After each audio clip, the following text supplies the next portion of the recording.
If you want to learn everything about atomic bombs in World War II, how they were created, how they were used, my book, Atomo Como Arma, is for you. Okay? It's available on WeClap and also on Amazon. But if you want your autographed copy, just send me an email here with your zip code so I can calculate the shipping. Our member Breno Achetti Mendez sent us this question. Professor Julio Cesar, what happened to the military equipment after the end of World War II? What does he mean by that? Where did all that material go? Vehicles, planes, ships, rifles, helmets, uniforms? Where did all that go at the end of the biggest armed conflict in history? To answer that for you in a very straightforward way, I'll organize my answer into Allied military equipment and Axis military equipment, okay? Because they had two very different destinations, okay? So let's start with Allied military equipment. And within each of these categories, there are also two subcategories. What happened to the material in the producing countries and what happened in the recipient countries, right? So talking about Allied military equipment, which was by far the most produced on a vast scale, and which was the material that led the troops to victory in 1945. We have the producing countries, and these producing countries are basically three countries, right? The United States, England, or the United Kingdom, and the Soviet Union. There was continuity in the post-war period. In the post-war period, we have a scenario where the industrial base established during the World War II is utilized with a continuation, even if smaller, of defense production, right? Of the production of military equipment for foreign use and also, for domestic use and also for export. In the United States, for example, we saw that there was an extremely large number of technologies, an extremely large number of vehicles, aircraft, ships, rifles, right? All of that hit a limit in 1945. Why? Because the entire American economy was converted to wartime production, and it was already necessary, right? The political pressure was already pretty strong to start reconverting that industrial base, that American industrial capacity, to produce goods for the civilian consumer market. So we saw several factories being reconverted and a huge amount of material left over at the end of the war. Some of those materials ended up being discarded in the deserts, right? From the west of the United States, in those same graveyards we see today. Those graveyards existed at the time, particularly for aircraft. So we saw some aircraft ending up in the desert there and being sold as scrap metal, right? There was the issue of technology, outdated technology. For example, the B-17 and the B-24, clearly outdated technologies in 1945. Why? Because the United States experienced a technological revolution in the last year of the war with the introduction of the B-29. And the B-29 then became the basis of the American post-war bombing force with the immediate disposal of the B-24 and the B-17. Well, that caused what I mentioned. So what now? A lot got scrapped. Some transfers to allied countries, like, for example, the countries of South America, usually with medium-sized models, like the B-25 and the B-26. And it also led to sales around the world of some models that had multiple uses. For example, the DC-3, right? Which was the C-47 from the war era. So the Douglas DC-3 basically became the backbone of the airline industry in the second half of the 20th century. Air travel, really, as a large-scale activity offering tickets at reasonable prices, began in the immediate post-war period because of the DC-3, because of the surplus of DC-3S, right? This C-47. About 16,000 planes were manufactured, and many of them were still in good condition at the end of the war, and were simply converted for civilian use in North America, Europe, and especially South America. Tá. But we also had, as I mentioned, the scrapping of large numbers of them, because the American army, to a large extent, was demobilized immediately after the war. So, from a gigantic force, it was reduced to a small fraction of that, still at the end of the 1940s.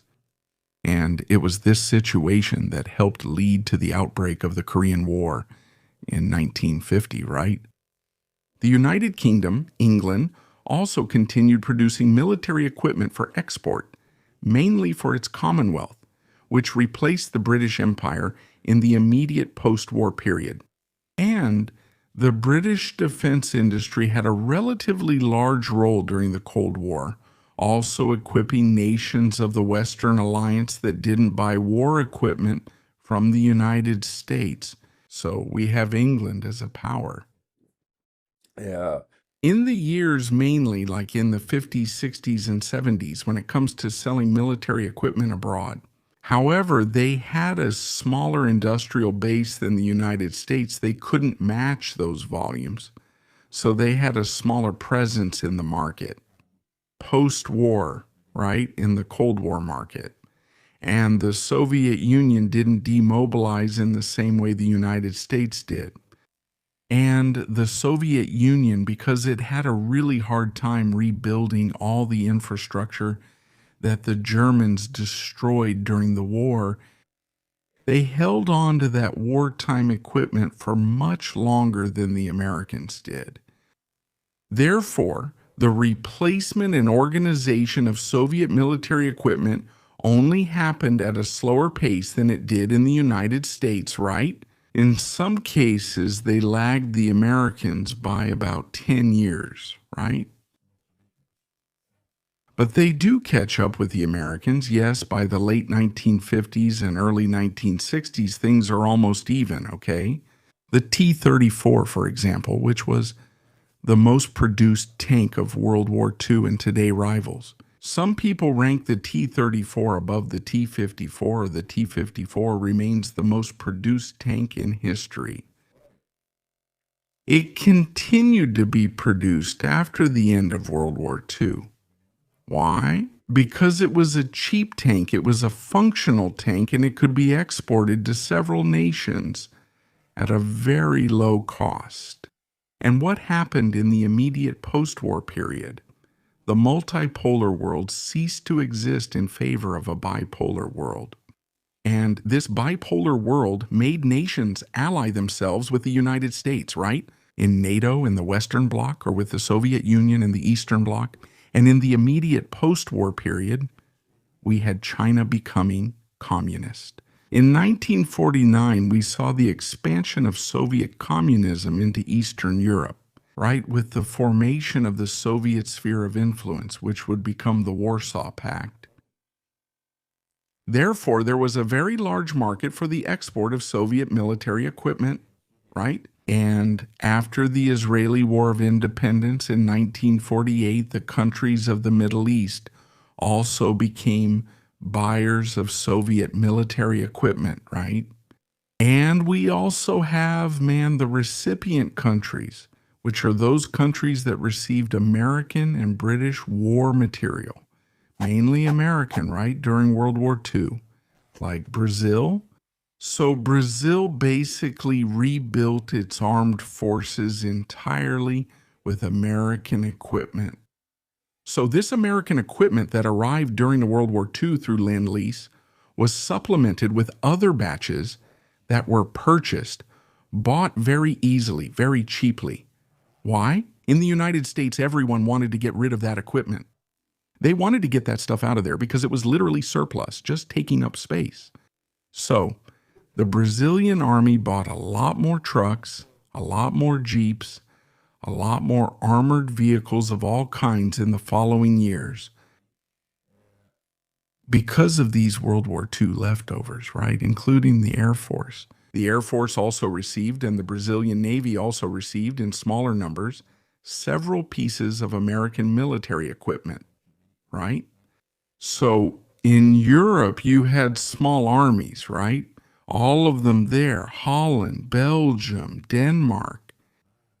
These small countries that often used war materials produced by their own small national industries were also all re-equipped with American war materials, and for them it was even easier, right? Because the equipment was already there in Europe, and the cost of transporting it back to the United States was very prohibitive. The abundance of spare parts was immense. It really was immense.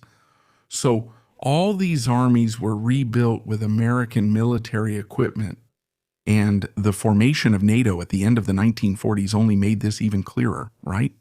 The need for standardization became even more obvious. And because of that, American war equipment became the standard in NATO countries. Well, and what happened to the Axis equipment? The equipment from the Axis countries, which lost World War II but still had a considerable amount of material in 1945, right? In Germany, it was Os acordos do after the war, they largely dismantled Germany's military industry. re- They rebuilt the industry for consumer goods, right, in Germany. It was interesting, especially for Churchill, to strengthen Germany immediately after the war, because half of Germany had become communist, just like the rest of Eastern Europe, and Churchill wanted a strong Germany and to halt communism's spread in Central Europe. So the British themselves strongly encouraged the restart of German industry in the immediate post-war period. And the Marshall Plan, right, from 1947 also poured a lot of money into Germany. So Germany became an industrial powerhouse very quickly again. And from the early 1950s, that's when all the bans against the production of military equipment in Germany were lifted. Germany had armed forces again. And these new armed forces were, to a large extent, supported. Supported, financed by American equipment, and not basically American equipment. It wasn't British equipment, no. But they nationalized a good part of it. The Germans were very quick to nationalize their armed forces again. And then they started producing armored vehicles like the Leopard, started producing aircraft, and started producing weapons of all kinds. Therefore, the Germans became the main hub of continental Europe in terms of defense during the Cold War, right? Together with France there. In Italy, guys, Italian military equipment. Produced during the fascist period, it was not only discarded, but it was also vilified. It was interestingly more vilified than in Germany, right? Because what was left in Germany, let's say war material made of metal, of steel, was quickly and pragmatically reintegrated into the industry, recycled, to become other things, right? That includes tanks, armored vehicles, cars, and trucks. Everything was recycled, but in Italy, o material it kind of became something like the Antichrist, right? Something satanic. In fact, there was the practice of destroying this material, particularly in northern Italy, where there were many communist-oriented guerrillas, right? So the material that was left there, what little material remained, planes, was destroyed, smashed with clubs, with pickaxes, because they were representatives of the old fascist regime, right? So a good part of this material was destroyed. It was really gone. And Italy also rearmed itself with American equipment. And it started a small defense industry there in the 60s and 70s. It restarted its defense industry then. Some material, even for historical preservation, some of these aircraft and vehicles had to be re-imported from countries that Italy had supplied during or before the war, So in this way, Italy received this material back, and today this material is preserved in museums there in Italy. But that's because it came from other countries. For example, the Savoia Marchetti 79 aircraft that exist in Italy today, all of them were destroyed there. They came from Lebanon, returned from Lebanon to Italy. And in Japan, the war material was also, for the most part, discarded in a pragmatic way, just like in Germany, right? It became raw material for industry again because the United States also wanted a strong Japan, an industrial Japan, as soon as possible to serve as an example there in Asia, against the advance of communism, especially after China and North Korea became major bastions of communism starting in the early 1950s. So what happens then? You have some specific cases of countries that were consumers of Axis war material, but also producers. One of these is Czechoslovakia. Czechoslovakia had a large industrial base before the war, especially the Skoda industries, which produced war material for the Germans during the war. That material was still present right after the war. Those industrial plants, those factories, remained there. Because the Czech Republic, the region of the Czech Republic, remained in German hands until the surrender. It wasn't the target of land battles, so the infrastructure remained, right? And right after the war, the Czechs, the Czechoslovaks, they started producing that material again so they could sell it. And they got some clients, right? Who were those clients? There in the Middle East right after the war, there was Egypt, for example, Lebanon, Syria. They bought a lot of war material, which was basically Czechoslovak-made German equipment. And, interestingly, Israel also bought this material because it was the first nation, right? Sorry, Czechoslovakia was the first nation to manage to sell war material to Israel, right? But then quickly the Soviet Union put a stop to that and brought in its own equipment to standardize the Czechoslovakian armed forces. Another example, the only lasting case of a country producing Axis war material was Spain. Spain, which became a member of NATO, right? Interestingly. They maintained aircraft production there, particularly of German designs. The Junkers 52, the Messerschmitt 109. Until the late 1950s. So we have Franco's government maintaining the production of these aircraft well after the war, right? And only slowly replacing them with American military equipment to standardize the Spanish armed forces. And then we have the countries that used Axis military equipment, which are the former allies of Germany, right? Romania, Hungary, Finland, and the other countries from Eastern Europe. These people kept using Axis military equipment, right? From Germany until the late 1940s, when finally the Soviet Union supplied them with everything new, and they got rid of that military equipment and started using Soviet equipment, right? Finland held on to German military equipment a bit longer, right? Because Finland was a special case. It wasn't part of the socialist bloc, but it had good relations with the Soviet Union. So throughout the Cold War, it was doing a kind of dual rearmament, a really curious case, actually, of a country that used both American and Soviet military equipment. So the Finnish armed forces had these two sources of weaponry during the Cold War, right? So that's basically the fate of the military equipment from World War II. Did you already know where it all ended up? Do you know of any special case worth mentioning? Tell us here in the comments. And, as always, if you like this video, share it with your friends, but also give us a thumbs up. Don't forget to subscribe to Sala de Guerra so you don't miss anything else. I'll stop here. Thank you again for watching, and here's a big hug from Sala de Guerra.